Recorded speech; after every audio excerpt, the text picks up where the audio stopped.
information to help you run your business better and improve your marketing campaigns. My name is Hank Hoffmeier, and thank you for joining me on Hank's Marketing and Business Tips.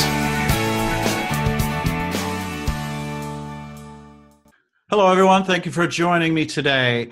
I have with me a local comedian, Eric Megert. Eric, it is great to have you on the show. Ever since you and I spoke and I heard what you do, and once you filled out my form to be on my show, I said, this is going to be very interesting. Now, a little history. Yeah. Eric and I connected on LinkedIn. He found me and connected with me, and then we actually met at a Starbucks, had coffee, and really had a great conversation about business, life, and comedy. And I believe, if you want to talk about it down the road, I think you may be starting a podcast, which is awesome. But I thought maybe what we could do today is talk about how you can use comedy when you're a business owner. It could be for anything, selling or, preparing for your day, or when you're becoming stressed. And you're going to be the expert on that. So welcome to the show. Hey, thanks. Thanks, man. Thanks, Hank. Great to have me. All right. Thanks for having me. No, it's not great to have me. I guess it's great to have me. I don't know. Now, was that a joke? I don't know. That was just me being late in after work and being a little spaced out. That's funny to say, because you're a comedian, you probably could have played it off like it was a joke. I could have. Yeah, I wrote that several years ago. Yeah. I like it. I love it. Great. So I think, it takes a certain type of person to be a comic, and I've been a comic. Yeah. And I always said I probably could never do that. If I had to get on stage, tell jokes to save my life, I would be dead in a heartbeat. What does it take to be a successful comedian? Really, it takes a little bit of perseverance, the ability to go up and bomb. I think that's the main thing it takes, is being able to bomb, which is kind of applicable in entrepreneurship or, owning a business, running a business, sales. And it puts it into perspective. The first time I ever really bombed, I felt horrible, but then I woke up the next day and I was still alive, and I wanted to get right back on stage. And they usually say that's the mark of a comic, and I'm not saying I'm a good comic. No one out there that's listening to this has ever heard of me. But the mark of a decent comic is, after you bomb, when do you want to go back on stage? And I wanted to go back on stage that night, the next night, as soon as I could. And when you said that, in my mind, it correlates to making mistakes. In business, you're going to make mistakes and you're going to learn from them. Last week's episode, or 2 weeks ago, I actually posted one about failure and doubling your rate of failure. In other words, try to fail more so you can learn from it. And I think that's a direct correlation. And one thing that as a salesperson in my prior life, and some people I spoke to, they say improv is a great way to improve your sales skills. Would you agree? Yeah, I think improv is great. I mean, there's two schools of thought. You have the stand-up side, you have the improv side. Stand-up is more of those lone wolves, where improv is more of the team player. But yeah, improv, I've never done it, but man, I admire those people because they're out there without they're out on a high wire without a net. I mean, they're really trying to make something funny in the moment, and it's great. It's fun to watch because it's kind of cool to watch that process. Awesome. Well, what advice do you have to business owners that are looking to become better business owners? Yeah, I would say if I'm going to make an allegory to stand up, I also do sales. I work for a tech company in the Triangle. I would say, one, don't be afraid to fail. If you're a business owner, one thing I had to look at when I first started comedy is you maybe get 5 minutes and you're doing a show in a bar. And a lot of times that bar did not know they were having a show. So you had to basically very quickly tell the audience why they should care about you. And I think that could be an allegory too. I don't even know if I'm using that word allegory right, but we'll just roll with it. That could be an allegory too, like marketing for your business. Really sit down, and a lot of business owners, they'll market about how good they are, how many years they've been in the business, but never really get across why someone should care, or they spend too much time till someone cares. Same thing with sales. A lot of salespeople take too much time getting to the why should that prospect care. So I would say, really looking at your verbiage, how you speak, how you talk, and very quickly getting to the point. I know, when you do stand up, you're looking for a laugh every 30 seconds. Now in business, you're not going to make a point or get an applause break every 30 seconds, but you definitely want to make sure. It has helped me. One thing stand-ups helped me do, and I'm not really showing it right now, is help me not ramble on something. Very quickly get to a point, kind of put a fine-tune edge and move on. Right. It's about them, and in sales, it's about the audience. When I'm speaking in front of, an audience, it's about them. What value are they going to get? And in sales, it's the same thing. It's about them, not, or going back to comedy, if you're a comic, it's not about my jokes are awesome and I'm funny. It's, do they find it funny? Yeah. Is it? Exactly.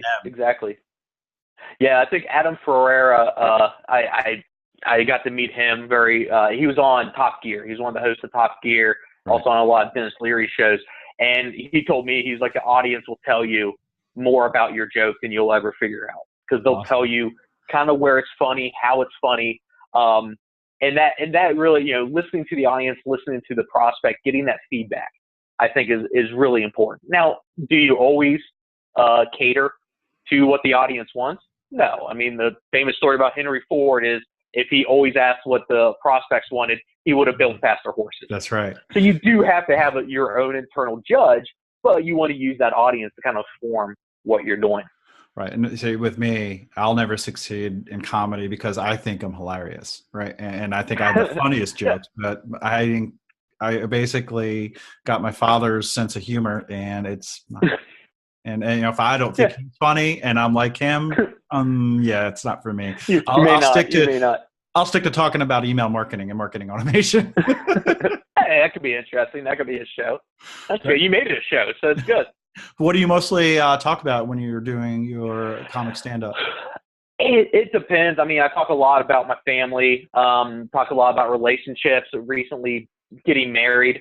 Talked about that. I'm also expecting my first child in July. Congratulations. So kind of talking about that experience of going through having your first kid. And now I'm just talking about the pregnancy, but I'm sure once the kid's born, I'll have more for that. So I'm just working on those jokes right now. Great. Do you have any quick jokes that you'd like to share with us? I'm trying to think of one I could do. I can do this one. I'm originally from West Virginia. I like when I tell people that, because people look at me like I just told them I'm from a third world country. Like when I was a kid, we had the redneck version of the Feed the Children commercials. Just a lady going, for only $3 a day, you can provide this child with Mountain Dew, moon pies, and Christmas lights for their entire trailer park. That's one quick joke. I like that. That's good. That's good. Must have a lot of content being from West Virginia. Yeah, a lot being from West. And it's all country. I've lived in a lot of different areas. There's always that one state. That when I was living in St. Louis, it was people in Indiana they would make fun of. North Carolina, it's South Carolina. It's always that one state that gets me. I just happen to be from the one that everybody makes fun of. So. Right. What would you say is one thing that you've learned from doing comedy that helped your life? One thing I've learned, I would say being introspective and not believe in your own hype. I think that's one thing, and I think that's something that can really translate to business because, night after night, I can go up and I can crush, or I can die that night. And it's one or the other. I have a friend locally that he does this joke on stage, and I'm not going to do it justice, but he had opened for Dave Chappelle one night when he came through Durham a couple of years ago. Literally opened for Dave Chappelle, and then he also, his day job was working in a car wash. He opened for Dave Chappelle, 2,000 people, crushed. The next day, he's like, 8 a.m., I'm in a car wash, and I'm a nobody again. Mm-hmm. So kind of having that introspective and not believing your hype and realizing, someone's better than you. I mean, there's, in comedy, there is no age really. I mean, there's people in the scene that are 18, 19 years old and are killers. There's people in their 50s and 60s, also killers. You can't really judge by if someone's young or old if they're going to be good. You have to judge by what they bring to the stage. And I guess to add on to that, I would say to my listeners, it doesn't matter how old or how young you are, you can start and succeed in business or starting a business. Yeah, there's a ton of people in the area. Starts in their started, one of my great friends, Chuck, started in his 40s, 50s, and does great. Yeah, and just never, and I think that's one thing I've noticed with comedians in the area, especially the older comedians, and I'm going to say older than me, is they never lost that ability to learn. So, and I think that's something that's really important in business, is never getting really stuck in your way, always having that hunger to learn something new. And if someone's listening to this podcast, then you're almost preaching to the choir at this point. Right. Yeah. And I believe in that. And I preach on that all the time. Learning, reading, read as many books as you can. A great article I read the other day was to keep your brain stimulated and not lose a lot of memories, is to do things that you normally don't do. And that's paraphrasing like this whole article. But it said, if you brush with your right hand, your teeth, brush with your left hand and try that, because it stimulates different areas of your brain, because your brain doesn't know what's going on. I think I'd miss my mouth if I brush with my left hand. Me too. I'm garbage with my left hand. Right hand. I tried it with my left, and it was just weird. And I noticed I was doing it. Yeah, it was. Actually, we used to have a game in college called Buffalo, where you had to drink with your non-dominant hand, and if someone caught you drinking with your dominant hand, they would yell Buffalo, and you had to chug what was in your hand. I like that one. Which was always awful. You get a few beers, and I'm pretty sure we just made it up because we were dumb and bored. But yeah, that was. I mean, I guess we were trying to do science. I think we were just trying to figure out ways to make people drink more than science. There's always a reason to drink, right? Of course. Great. Well, that's Eric, guys. Let's give him a round of applause. It's great having you on the show, and I think there's so much we can talk about. And that's the problem I have with everyone I have on, or for the most part, is that we could go on for hours, but this is really a short form podcast. I want to keep everybody's interest level, where it needs to be and not float on, especially for my Alexa users. Thank you for those who listen on the Amazon Alexa. But Eric, if we wanted to either follow you or reach out to you, how can we do that? And is there anything that you want to tell us about what you're doing? So February 19th, I'm looking at my calendar right now, February 19th through the 23rd, there's going to be the North Carolina Comedy Festival in Greensboro, North Carolina at the Idiot Box. I'm not on all those dates, but they have some killer headliners coming. They have Miss Pat coming. They have, I love him, and I just blanked on his name. Great headliners coming. Yeah, they have great headliners coming. I'm going to be performing on Wednesday. I think my show's at 10:30. Also on Saturday, but I don't have what time that. I think that show's at 8 o'clock. But come out, watch all the shows. There are some of the best comics in North Carolina. There's former North Carolina comics coming from LA that are flying. My buddy Rusty's coming from LA. There's awesome. Jordan coming from New York. So yeah, it's a great time. So if you're in and around Greensboro, come out and check it out. It'll be a great time. Yeah, definitely. And I think you wanted to give out your Twitter handle. Yeah, Twitter handle. You can follow me at @no_research. Just know everything I tweet's a joke. So don't get offended. I don't think I have anything super offensive, but unless it's West Virginia sports, everything about West Virginia sports, completely true. If you end up following Eric, definitely let him know that you found him on the show. Just so he knows that he's making an impact out there and providing valuable information. Yeah, please do. Unless I didn't provide valuable information, then just follow me. Don't let me know. There you go. Just increase the follower count, and then you'll be happy. Yeah. All right. Yeah. Great. If you'd like to hear previous shows, you can go to hankhoffmeier.com/Alexa. All the historical items are listed there. You can also subscribe on iTunes, Google Play, TuneIn. I just got submitted to Stitcher and was accepted today. I'm excited about that. And you can also check it out on YouTube. I post video of these episodes there as well.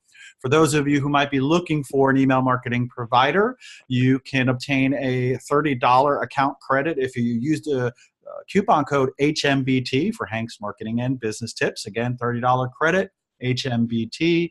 Reach out to me. Let me know if you want to take advantage of that, or just do that in the app after your 30-day free trial. But as usual, we appreciate everyone who listens. I appreciate the feedback from any of the surveys I've done in the past. And we hope you continue listening. And Eric, it was great having you today. Thank you. Thanks for having me, Hank.